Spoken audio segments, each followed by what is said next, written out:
There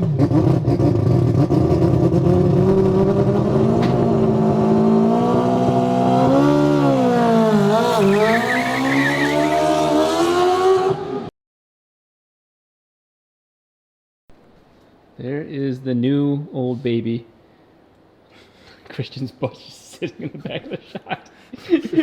I have to change the angles here because that's. I welded that piece onto there. I'm very, very happy with how that turned out. So now we have it being double mounted from there and there to this side of the car. It's much further from the spark plugs than it was before. Very, very, very happy with how that is. It makes a lot of things possible. Except for getting it in. Except for getting it in. We just swapped out the oil pump. It is brand new. I created 2 mounts for it, so it is held in. So we no more belts slinging off, which means we can just go hard on the car.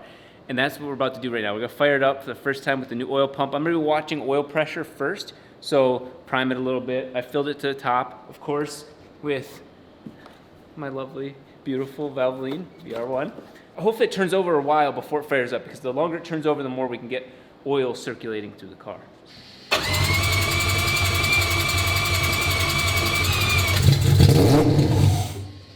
Yeah, oh. That fired up too quick.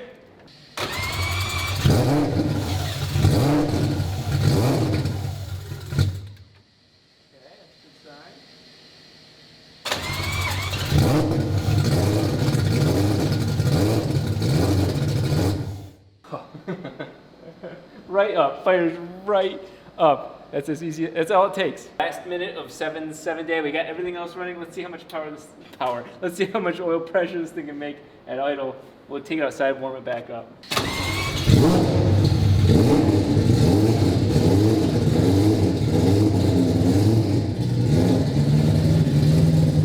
19 PSI. So we could definitely tighten it a little bit more. Might as well tighten it a little bit more while we're here. You know what I don't have to worry about while I'm doing all these crazy things between tuning the 4-rotor, building a race engine for the 2-rotor, working on the C8, ordering all the parts for that, getting the 3-rotor rebuilt, unveiling the 6-rotor, trying different turbos, getting the Diablo impounded, building a Cosmo engine. Between all of that, you know what I don't have to worry about? My hair, my hairline. Thanks to Keeps, I get to keep doing all of this while they worry about my hair. As you guys know, I'm a huge fan of their service. I don't have to worry about anything, and I still get to keep all of my hair. By the age of 35, 2 out of every 3 guys will experience some form of hair loss. I started to until I started using Keeps. You might have seen it a little bit in some of the videos. It was just getting really thin up on the top. And of course, you know, you get the sides coming up too. And so I wanted to take action to prevent hair loss. I wanted to keep the hair I had so that way I could look really crazy as I continue to age, and hopefully maybe someday have a head full of gray hair, not a head full of no hair. There were a lot of things I didn't know about hair loss prevention, and Keeps' website helped answer a lot of those questions. There were a lot of myths about hair loss and hair loss prevention. Keeps' website handles all of that. All the uncertainty, the fear, the doubt, all of that's gone. It makes it very straightforward and gives you a couple different solutions on preventing hair loss. If you guys get a chance, check it out. If you guys are interested in learning more about hair loss prevention, go to keeps.com/RobDahm to find out more. That's keeps.com/RobDahm. So it's 4 in the morning, and you know what 4 in the morning means to me. That means 4-rotor time. I'm working on this piece. It's wild. It got discolored just because of the sheer amount of heat. This is a DX210, which means 210 amps. I used all of those 210 amps to melt this. This is actually really thick. I only cored the center of it, that little hole right there. Everything else is just pure aluminum billet. Even from this side, you can see that. The guys over at G&J didn't have a flange, a little weldable bung, so I cut this whole thick 12AN thing off of there and then just welded it all together. And this little dildo, I'm sure everything's a dildo if you're courageous enough. This is actually a vacuum regulator. I don't want it pulling an insane vacuum. I think that's one of the things that are going on, is that the pump gets really hard to turn when it's pulling such a strong vacuum. This is not like a piston engine where it benefits strongly from having a vacuum in the crankcase area. I'm going to adjust the intense amount of vacuum found in my dry sump because it got worse the more I sealed the engine.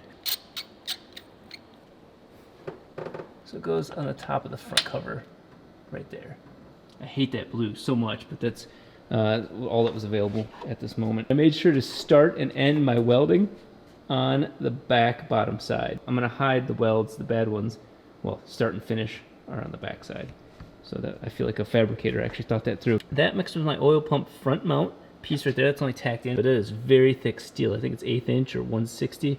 It's pretty thick. You'll see there is a 4-rotor and a destroyed 2-rotor, and me in a little baby mirror.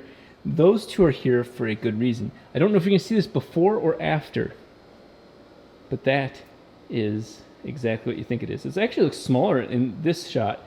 That's the 6-rotor right there. You're probably gonna see this after I unveil the 6-rotor because I do not want to make a video about this car where I break it and then I don't have a resolution. That ugly ass blue color really got to me, so I took a little bit of sanding paper. I don't have a grinding wheel at the moment.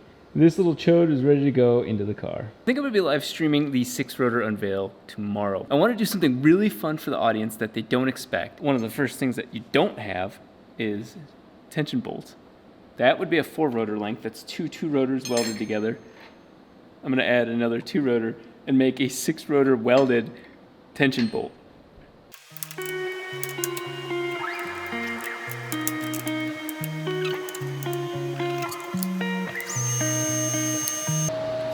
Side that's going to cause it to warp. I don't need this getting stuck in a fake motor.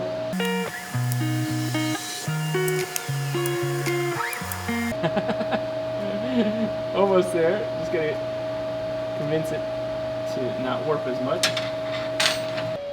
Oh yeah, just have to do the backside.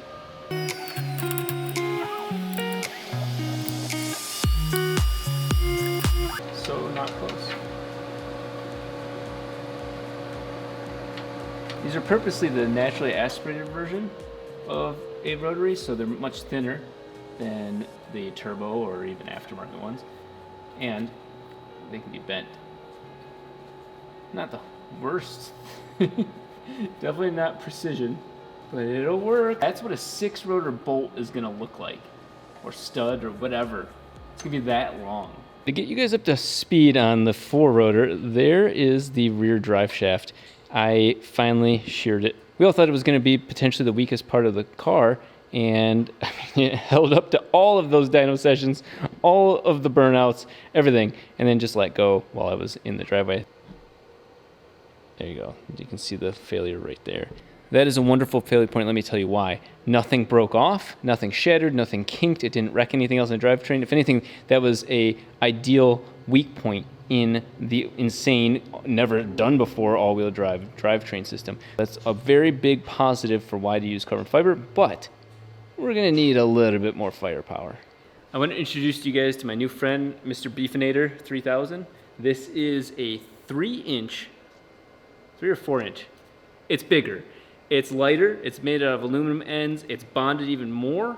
One of the things I want to mention is that when we were doing this car was a training exercise to teach new people how to do this process. This was done by the company that makes them themselves. Nice, really tight yoke system, so it does move a slight bit, but since it's a rear drive shaft and everything's hard mounted, not gonna need this level over here. So all that steel was adding weight. So this is about 1/3 of the weight, and as you can tell, much larger diameter, which I'm sure it's not 20% more torque, it's double. It's insane how much more torque this thing. I think I was told that this one's rated for about 8,000 foot-pounds of torque. So I had that toe strap snapped immediately. I wrapped it circular and it ripped that toe strap in pieces. I still have to pull these out. I might have to go to the drive shaft place and get new ones because what I'm doing might be kind of damaging to these U-joints. Pushing the bottom one out, which then allows me to push the top one out.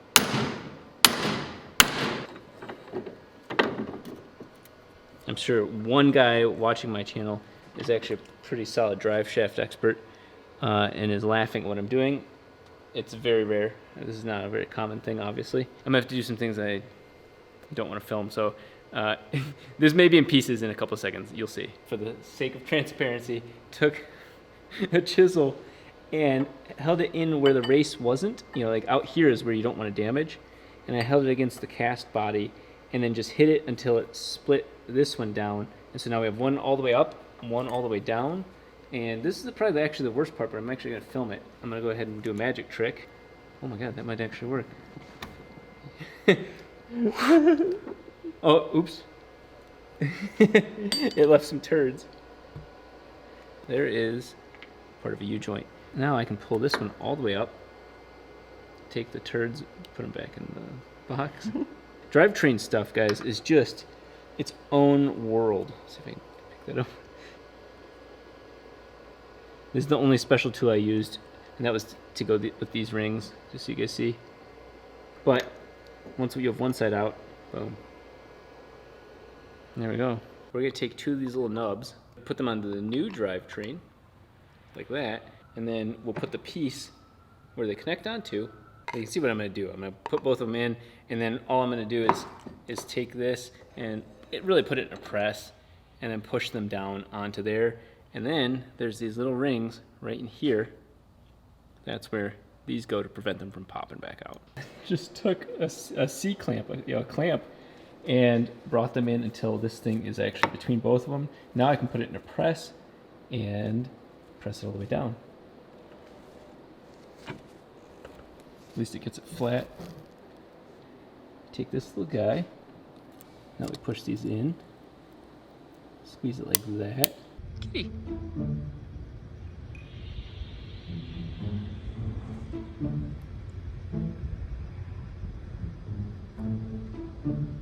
Oh, he figured it out. Hi. Finally. There you go. That's progress right there.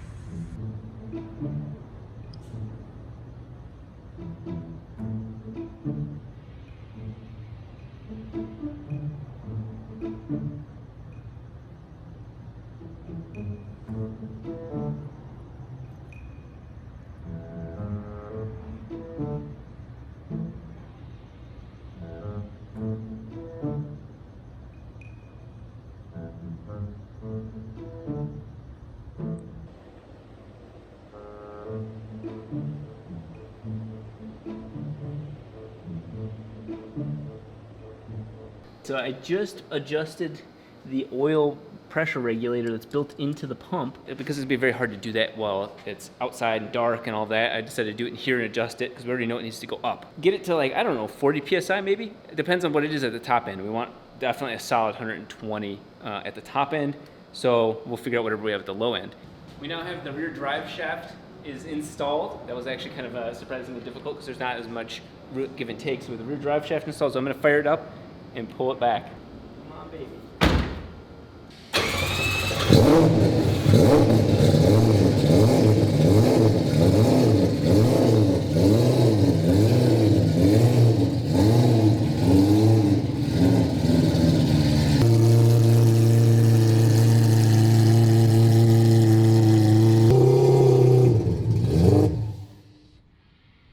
It's still super low oil pressure. It's like 35, 40.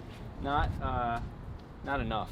So it's allowing more air in there, which means less vacuum, which means that it should increase oil pressure.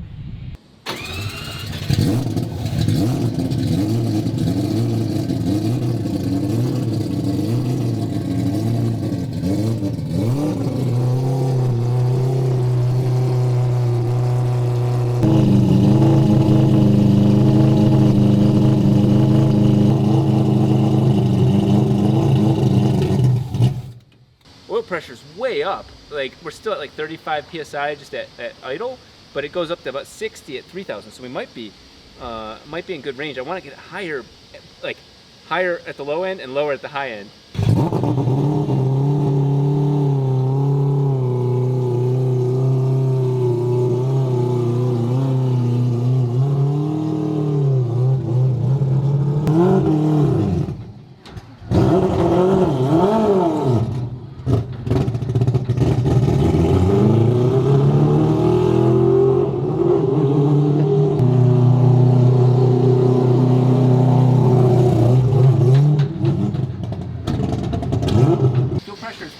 I don't know what's going on.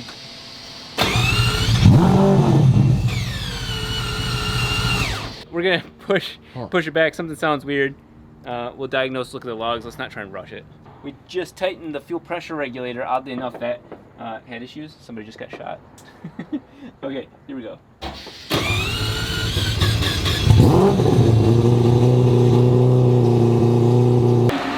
Getting closer, the fuel pressure regulator is loose. There's something going on with that line. Everything, you know, there's just so much to look at all at once. I'm gonna do a full system check. So the car thinks it has more fuel pressure, which means more fuel flow if the injector opens.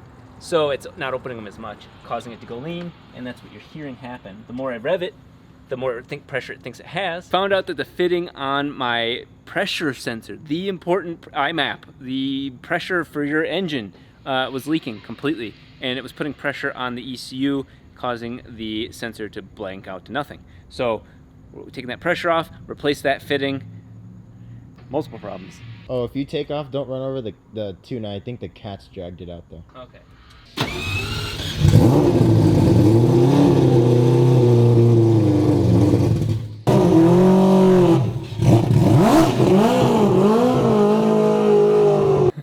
I can see myself in the reflection. Wow, I look like crap. I have done it. This thing is now wired up for extra sensitive ability to tell exactly where it's at. All the problems that we were having last night are fixed. It is time to fire this up. This should actually be pretty tame. By tame, I mean controllable, not how insane this car actually is. Let's fire it up.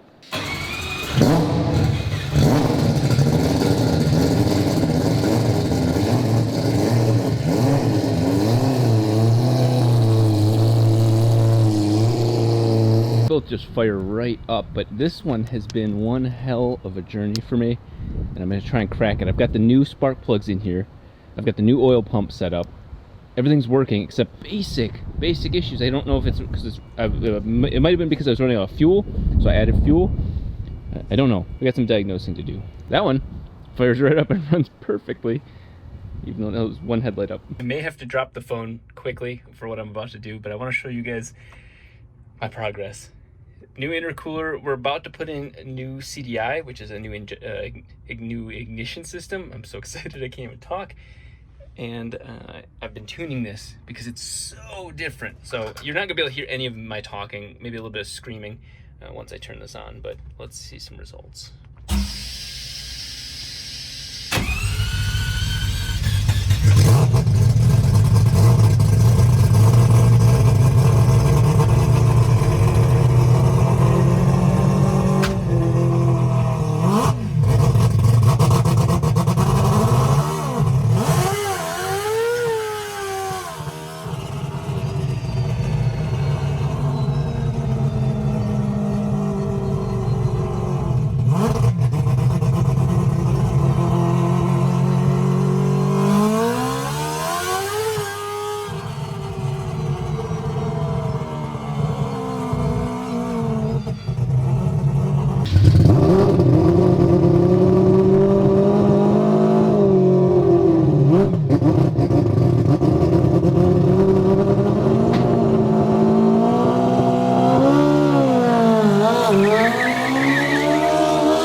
That's what was happening while the beginning of the last video was being filmed. That's nuts, and those poor tires needed to get their outer layer off. Obviously, this isn't a burnout. This is just simply getting the scale off of the tires. Guys, I can't even talk. There's no way to explain how this feels.